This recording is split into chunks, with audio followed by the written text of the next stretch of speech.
Welcome everyone to the Master Box, where we're continuing for Game 2 of the finals between Tonnoman playing Panza Divisiona and Schwere playing as 25th Hungarian, whatever that is. I don't speak Hungarian. With me, as you just hear in the laughing, is Nilla. Say hi, Nilla. To the Hungarians out there and the Finns, your languages mean nothing and it's just straight gibberish. Real quick before this game continues, I would like to say a special thank you to the tournament sponsor, racedesigns.ca. Link will be in the description. Don't fuck up your own website. Have someone else do it for you. It's your first impression. That's really important. And if you don't listen, we're going to laugh at your website. So True. One thing so the game is afoot, as some may say. Yes, indubitably. I really like the anti-tank rifle from 25th Hungarians going to the south, because it's gonna pull a reverse Lottie, maybe? No, it didn't have line of sight. Damn. yeah, using those anti-tank rifles here is a really good move, considering a lot of what Tonnoman's going to be using is light. So you can see up north there's two BA-10s, and then there's one down south, and they have the same armor as the T-26s. So those AT rifles will have a lot of utility this match. Yeah, paper thin. 15 millimeters of protection. Like a 50 cal goes through that in this game specifically. Yeah, and these are not the PTRDs that we were talking about last game. These ones are the Hungarian ones that have a semi-auto rifle, so they don't get penalized for being bolt action, so they'll get follow-on shots a lot quicker instead of having to wait for that reload. Yeah. So one thing we talked about before the game started, we really see a lot of activity along both of these flanks, but no one ever really pushes in the center. Like, why do you think that is? Because it's scary looking at the hills adjacent of one another. You can sneak AT guns in and out of them. You can have 2K range, BT 24 or 42s up on the hill like we just saw take out a troop on their little motorcycle. And that's why it takes a lot of investment to push in the middle there. And for me, at least, if I see somebody pushing in the middle, I'm going to put pressure on the flanks, because that's going to be an area on the flanks where there's going to be not a ton of units. And since there's not a lot of concealment in the middle, I can plan out and create space for time more effectively. While on the flanks, it's really condensed. It's going to be a lot easier to sneak up on my opponent and find a decisive engagement. That is fair, and it's just grinding them out. Now, one thing I'm going to point out here is Tonnoman playing Panzer Divisiona is playing on Vanguard against a balanced on Orsha North. Oh, this is going to get real interesting. Yeah, it's kind of a throwback back in the day when you saw a lot more balance on Vanguard instead of Maverick on Maverick or Maverick on balance. So my money's on the balance income, just because Maverick's been nerfed into the ground and V for Victory is far superior than it. So interesting choice of income there. Not everyone is autistic as you are with being able to play V for Victory, so you have to realize that. But I'm going to point out that this Lemon Strike... So along that other notes, the Blemmen Strike up north is going to dislodge everything and allow the Finnish to actually push through and actually start taking this northern flank, along with that T-28. We can see Tonnoman starting to decide that the northern flank there is going to be where the decisive engagement is going to take place, and I think that's the right place to do that because of how many flags are so close to one another. You take the flag on the hill there, that sets you up to take the town down south, because you have two hills looking over that town, threatening the reinforcement roads. So that's really good positioning there by Tonnoman. And one thing I want to note too is by picking the northern flank here, this is something that Tonnoman should have considered doing from the start. And this is what Herr Robert does when he plays Vanguard. He just finds a flank and just sends everything in there. Like 80% of his points goes to that flank, and then 20% covers the rest. So that's one way to play Vanguard, but so far it's working out for Tonnoman. Yeah, and then what he did was he went along the axis of that northern flank and then pushed into the town, so he didn't actually get exposed to all the fun chicanery that is around the other areas. Exactly. And then we can see there the Ju-87 coming out and getting forced back by the 40 mil, and the 40 mil might take it out. So that's going to be a big loss if that 40 mil takes out the Ju-87. Yep, and there it goes. There it goes. Yeah, he just brought that 40 mil Bofors out, so that was a really lucky or good call from Schwere. So there is that. And I love the Hungarian 40 mils. They're like diet Bofors, but they do the same damn job, but they're not Yeah, it's just a Nimrods. Bofors. Yeah. Isn't it like And a one thing Hungarian too, license for a Bofors or yeah, something like that? yeah, we had the license. The Swedish gave the license out to everybody. I didn't care what side you were on. You got the Bofors, except the Russians because they had their shitty 37.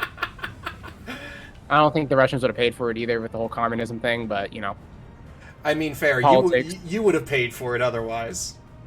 Oh yeah.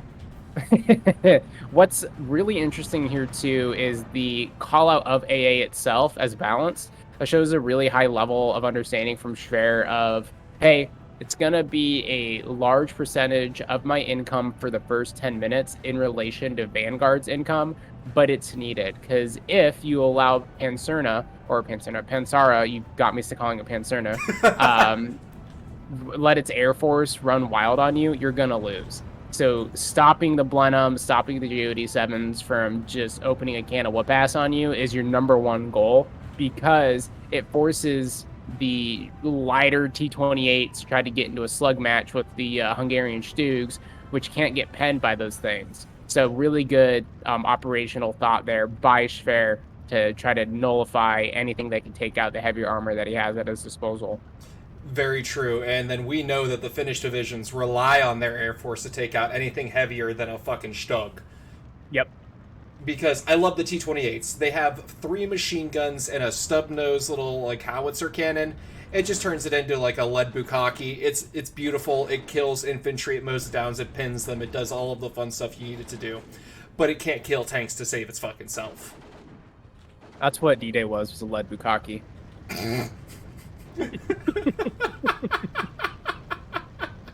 It was the casting couch of Europe for one day. Yeah, a lot of GIs got casted. Oh, I said GIs because the Brits and Canadians didn't run into anything. No, they just kind of walked over it. Yeah, because we got Omaha and Utah and leave the hard job to the real men. Oh, shit.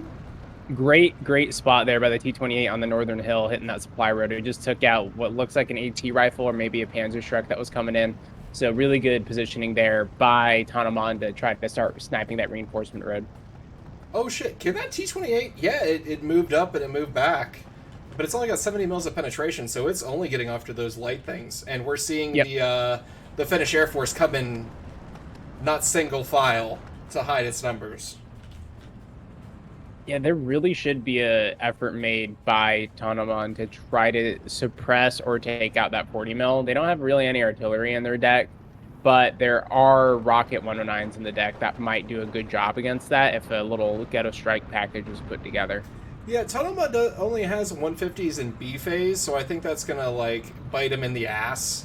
Just for the simple fact that he has nothing to deal with the anti-aircraft to try to push him out. Now, this Pack 38 here, it's got 4 more APCR shells, so it can kill off any of that heavy armor, quote-unquote, that 25th is bringing in. Yeah, it would do good work against the Stugs that are coming in as well. And one thing, too, that we're going to see here, not a Pack 38, but that Pack 40 in the town area, it's probably going to snipe one of these Jakaris that are coming in down that road. Really good placement there by Schwere to cover that reinforcement approach. That's not a Pack 40, that's just a 40 mil. That's just like I'm one sorry, of those little pop 40 guns. Oh, there goes one. Let's see if you can get the other one. Pack, It's got the rate of Pack fire. 36. I think that's what that one's called. It got both of them.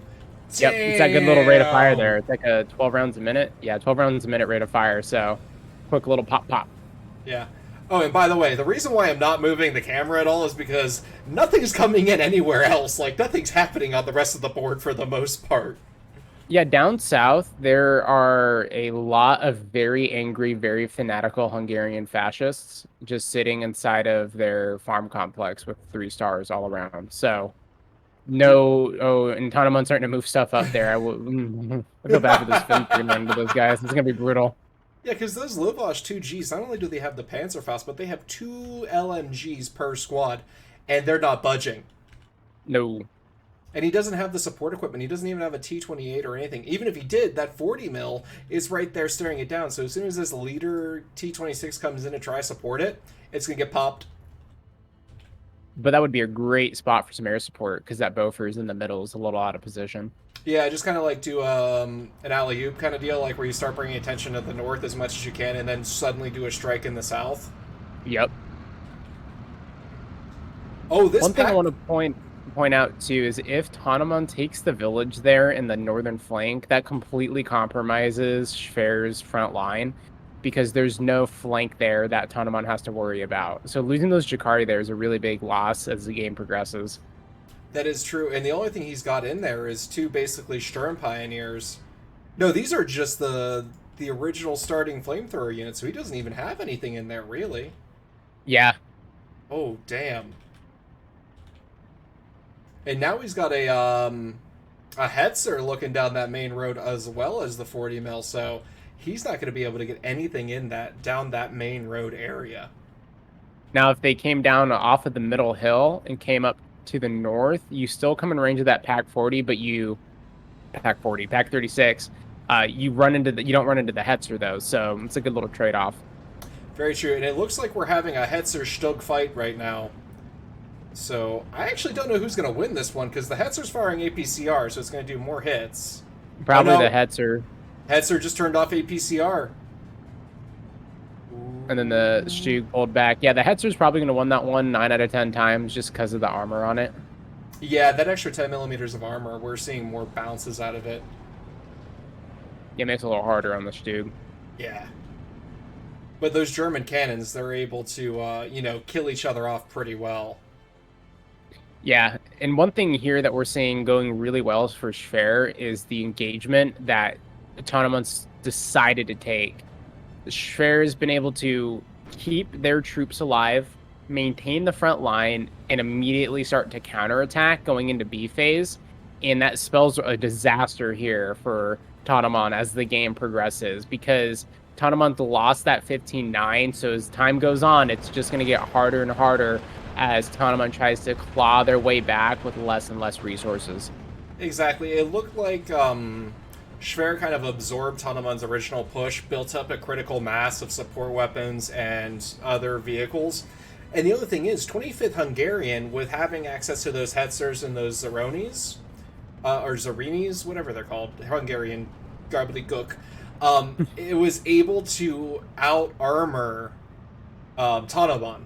So Tonnoman relies on a lot of like super light to maybe some quote-unquote medium armor, maybe in 1936, mid to 1939, to be able to function in this deck. And I think that he's just suffering now because the 25th Hungarian has that heavier stuff. Like the Zerinis, for example, are 105 armor. What does Tonnoman have that he could be able to do anything against that? He's got the Stolke 85s, but he didn't bring those out yet. And he's got the Sturmies. That's about it. Yep. Yeah, and then the ISU 152, and you get one of those. Really, what this tank tab is, and I love it. It's a fun division, but it's just the goodwill of tanks. It's a bunch of random shit. Some of it's really good, and some of it's really crappy. Now you like that because you like playing Korik 3-5, whatever the fuck it is, because you like playing 559. Respect the war criminals. They would have been tried in The Hague or in Nuremberg if they survived. See, you just like playing those obscure divisions that have all of the crazy shit. The southern push is completely destroyed. The Hungarians, the fanatical Lovash 2Gs, just destroyed them all. So yep. And then I don't know if you noticed, but a Blenheim came in and bombed them and did pretty much nothing because of the 3-vet inside of the entrenched building. Oh yeah, so that there was no suppression there. So at least it was a good attempt at a probing attack to see if there was anything actually there. Yeah, there was an effort. It just didn't work out. And at least he's cutting his losses because we're only seeing a T-26 get brought in as a reinforcement. So I'm happy to see he's not over-investing in that while the meat grinder up north goes on. The North remembers. One thing, too, to point out is there's literally nothing happening in the middle. And if Tonnoman probed a little bit with what's there in the middle, I think they would have some success. The Zerini's out of position, and there's just a little bit of infantry here and there, sparsely, plotted around. So, there's a sniper that could have been moved up. There's scout. There's the BT-42 as some fire support. That could have taken out the Pack 40 that's down south. So there's some options there that are, a little bit missed. Yeah, and then what we're seeing in the center is we have one Bofors covering the all important hill there, but there's nothing down south. So if he just wants to turn his air force onto something and have them not get shot down, I think the south is the best option. But that's with us having our God vision, so I can Yep. understand why he's not doing it. The other thing I want to point out is the Zarinis only having 1,500 meters for their heat rounds. It's scary still because Tonnoman needs to bring out those SU-85 or the T-34-85s, and I think those are 1750 range maybe. Yep. Yeah. I think those ones are. I don't think those are the 2,000 meter range. Yeah, so he would have to rely on the T-34-85s to be able to beat those Zarinis, but I understand why he's not pushing down there because it's just a 105 that's just gonna like plaster whatever he throws down there. Did I miss it, or did he not call those out at all? Because he brings two of them in A phase vetted. I haven't seen them. I think they're still at play if they're called out. They are, and I think we're going to see some diminishing returns if we don't see those T-34-85s come out sooner than later. So he's relying on the Sturmies. I think the Sturmies are good for the second call-ins after the T-34-85s, just because the T-34-85s have a 110 armor and they have a turret, so they can respond to targets easier than Stokes.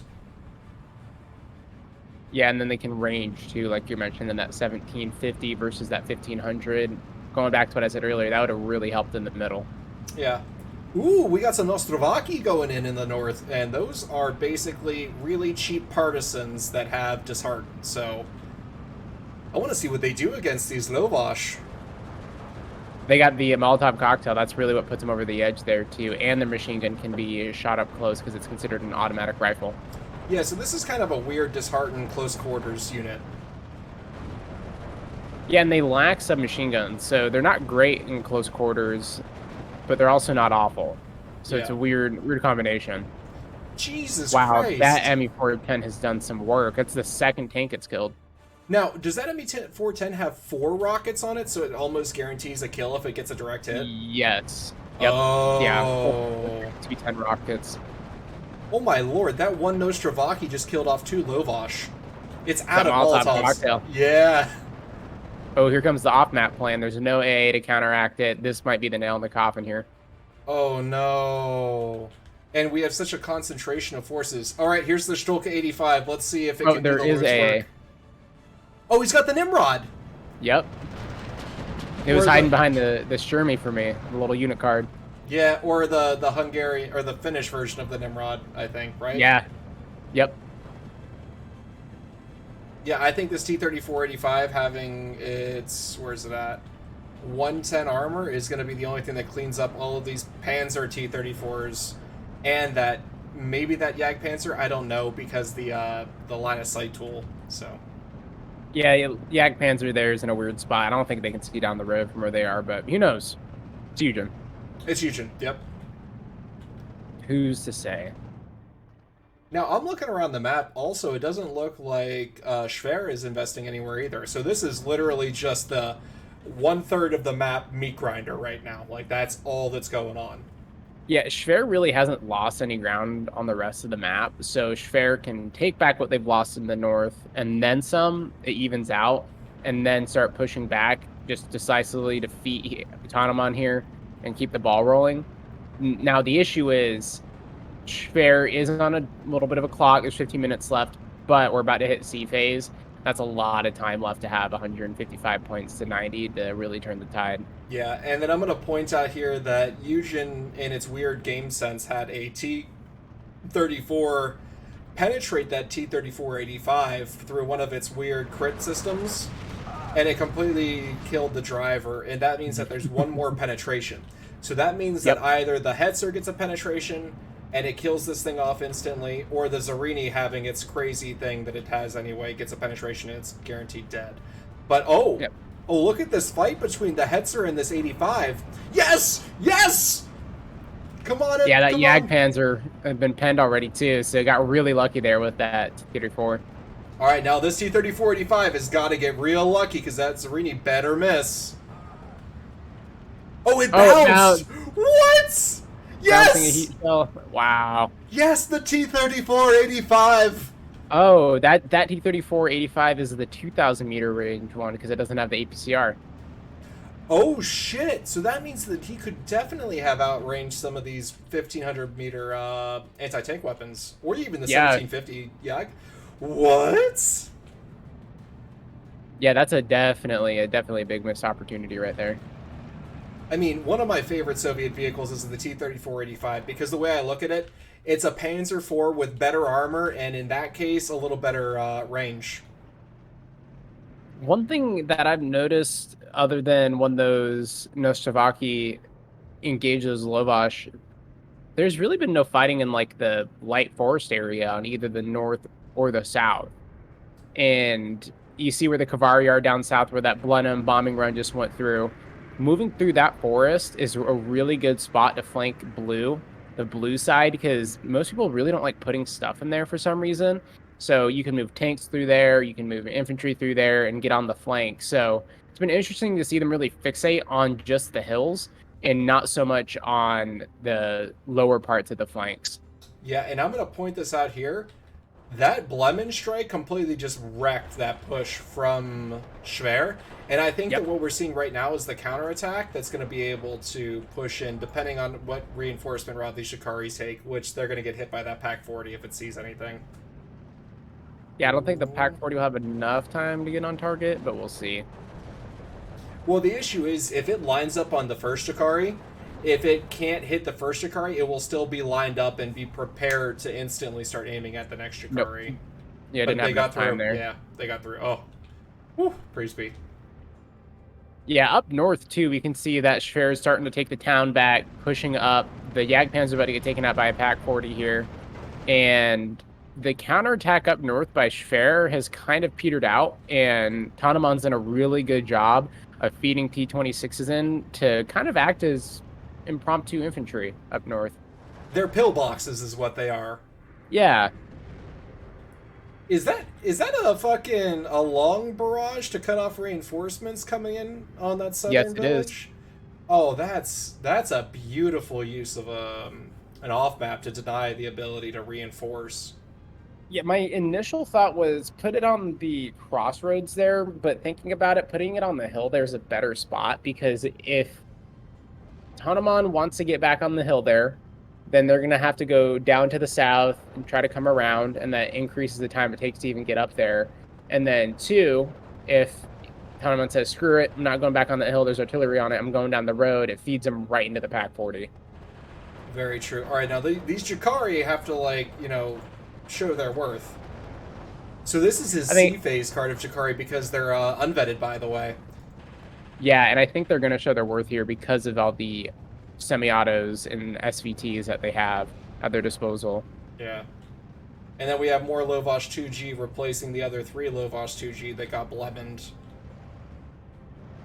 Here we go. Now we're seeing Tonnoman push through the light forest up north and bring in some T-26s to try to counterattack into the town. But that Pack 36 is still on that road, and it's hungry.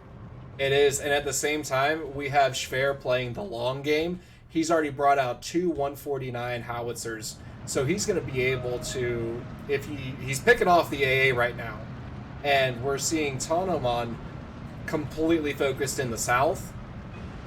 And as soon as that AA goes, those ME410s are just going to start raking in these T26s.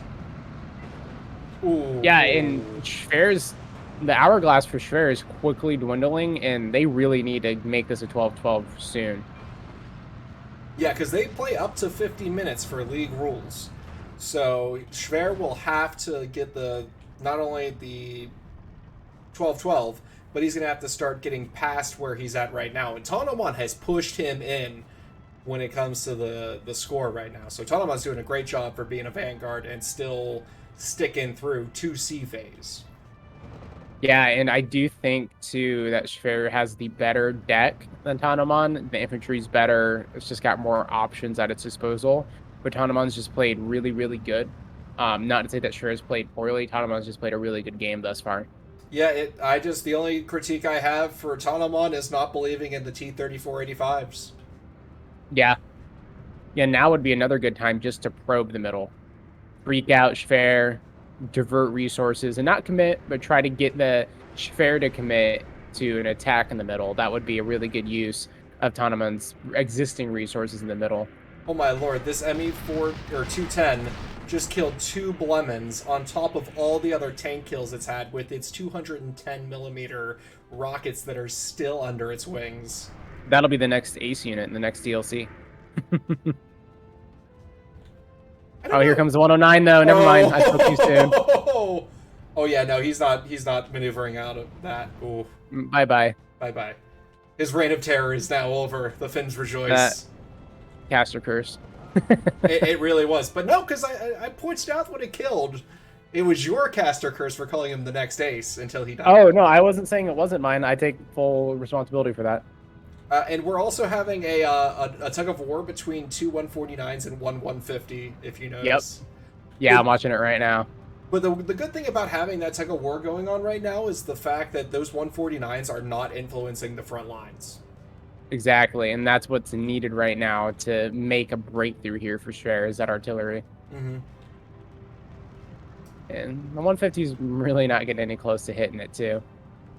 No, they're just going to wiffle ball bat fight each other, because I don't think the accuracy is very good. It's 20% on the howitzer for the Hungarians, and it's 20% for the Finnish. So it's literally just a shit show regardless. Love it. It's beautiful. Oh, yeah. Down south, though, we're seeing Schwere get a lot of progress. Those off maps just neutered any response that Tonnoman did have. Yeah, the issue is, though, if that Panther G keeps moving up, it's going to slowly find itself out of that AA coverage. And that's really close to the air corridor there for Tonnoman. And there's only one JU-88 called out so far. So that could be a quick response there to the Panther. I love how we're talking about the wiffle ball bat fight of the artillery, and then 2 149 rounds just land right on that 150. The Hungarian gunners have a little bit more experience, apparently. Yeah, or they just heard us and they wanted to prove us wrong.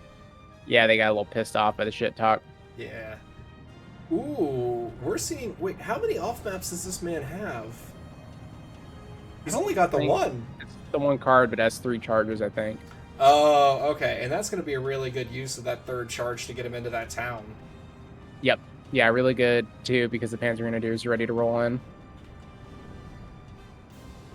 And this BT-42 is just unloading on the infantry behind the town, but I don't see that lasting very long with the Panther G coming up. When the Panther G is shooting APCR, I think. Or it will, because it's not turned off. It's shooting APCR at a T-26 on top of the hill. Oh, no, it was out of APCR range on the hill, but it will shortly if it shoots at this one in the town. Yeah.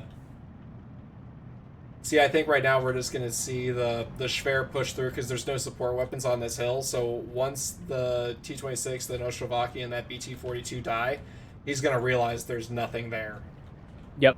Yeah, and then it's just going to collapse on it. Yeah, and there goes the half-tracks rolling through. Yep, and that's the perfect use of those half-tracks. 5 points to surrender shit. Yeah, what would be a great use, too, is loading them back up, those Panzer Grenadiers, and getting them on the hill, because they haven't been killed yet, so you know there's no AT gun on the hill.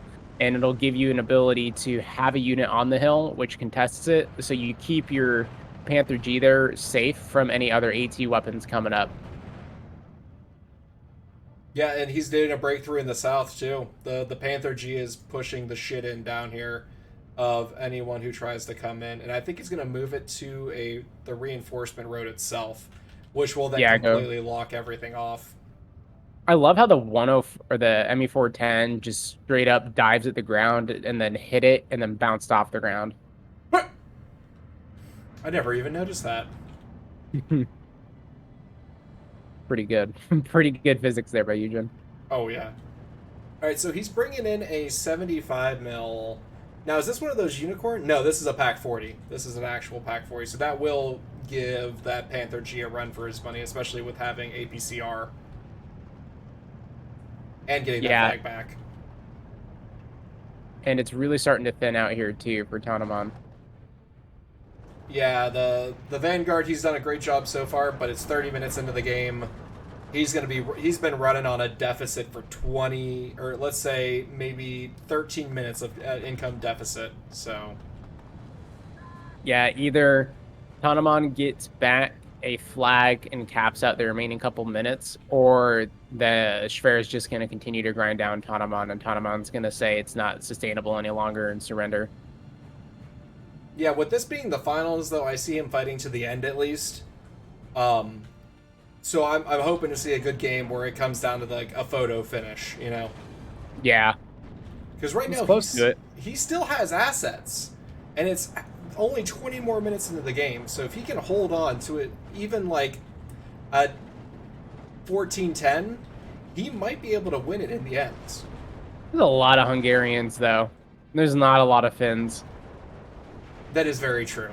Yeah, I mean that's me being wishful thinking there, but it could still turn out to be a good game depending on the trades that Tonnoman's able to do. Yeah, and it's the push is across the front now. Schwere's like, I've hit that critical mass. It's just time to Q move. Yeah, he's not doing the hobo special exactly, but he's still pushing in a lot of places. Yeah, and then it was good by Schwere to stop pushing on the northern hill. Just leave that shit alone. Yeah. You're good. Just leave it. You don't need to push there. You got the middle, and that's exactly what's happening. The middle's starting to fall into Schwere's possession. Yeah, I'm gonna say the Hero T3485. Now that I know it's at that 2K range, look what it's doing. It's suppressing the Hedegavas. Oh, and the artillery's pissed at it though. Now, I have a question for you. What's your opinion of the SU-85? Because I know it's like a hotbed issue for some people. I like it, but I like it like a Stug, keeping it further back for the APCR for Soviets. What's your opinion on it? I think it's overpriced. It should be 60 points. I don't think it's worth 70 entirely, but if you have it, and depending on the deck, you need it. This is one of the decks that you do need it. You don't have a bunch of tank availability, so anything that can take out other medium armor, it's going to help a lot. And then it also changes the use case. Like you said, you kind of use it in a lay and wait position instead of an assault weapon. Yeah, no, I use it like a anti-tank gun in a sense. Yep. And if you have two of them, it guarantees you having 85 mil APCR. So within that 1750 meter range, you have a chance to kill the big kitty cats. Yeah, and the problem with it too is it only has 70 millimeters of front armor, so it's not going to die to an autocannon, but it's not going to survive an encounter with a Sherman unless it just gets two really good hits quickly. So unlike the Martyr, which is 20 points cheaper, it basically has the same armor as a Martyr. Very true. And like our last cast between Schwere and Tonnoman, we saw what Martyr 1s can do with that APCR. Yep. Yeah, Martyrs are really powerful. Really, really powerful. You know, now that you say it, I think if they did bring it down to 60 points, I could see it being a lot more viable and a lot more people actually giving it some praise for what it does instead of bitching it at 70 points and what it does. Yeah, it's not open top, so, it's not as vulnerable from the top, so that helps it a little bit too against artillery and the like. But yeah, really, I think it's not worth 70 points. You're essentially the same price as a Panzer IV then, and you don't have a turret and a machine gun, so not great. Yeah, but when it comes to 1750 meters, like the 85 mil cannon can penetrate and fight off most things. Yeah, definitely. Oh, and there goes the T-34-85. The artillery is taken a victim, I think. Yeah, and then that SU-85 got a APCR pen on that Sturmy, leading it to die from the next shot that happened in. I think that'll be the nail in the coffin there, because it's about to turn into a 15-9 there down south, just barely. There goes. Oh, I see. It's like creeping. It's that like phallic-shaped object going into his line. Yeah, it's kind of plugging a hole.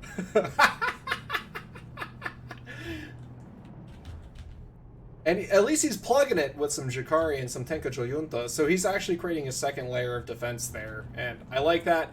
I don't know how much it's going to do against a bunch of these angry fascist Hungarians, but oh no, the Panther G cutting off the reinforcement. Just the normal fascist is, yeah, it's pretty much done. Oh yeah.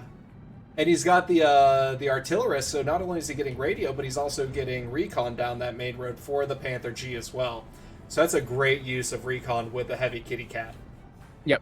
Yeah, and we saw that the tree elves or wood elves did not pull it out here. I think it's pretty set in stone here that the Huns are going to take this away.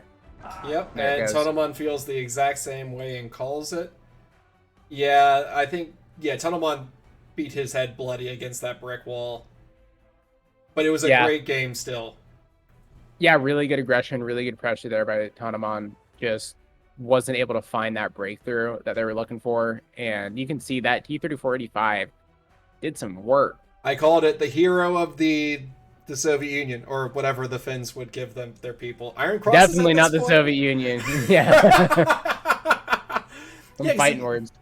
because look at this. He already paid for himself. He's got two T-30, three T-34s, a Jagdpanzer, and a Zeroni, and he was able to move that around and keep killing more stuff. So that's going for that. Though I will say it was a great game from both players, and I'm very happy to crown Schwere as the winner of the advanced bracket for the first cast of the finals. Congrats. Congratulations. And with that, I would like to thank everyone for making it this far. Please like, comment, subscribe. I think I'm 17 people away from the 100 mark, where then I will give away a DLC to one of the subscribers. So that's going to be coming up. Nilla, do you have anything else you'd like to say at the end of this? Great match by both of them there. Great work by Schwere and great work by Tonnoman. Tonnoman did a really good job of being aggressive there, playing a weird deck in the first game, but overall, really good match between both of them. Really entertaining to watch. So I'm looking forward to seeing them in the future. Yep, and I have a feeling with both of the quality of these two players, we should see them future casts, especially when it comes to finals. For sure. And with that, I will say goodbye. Bye bye. Have a great time. Bye.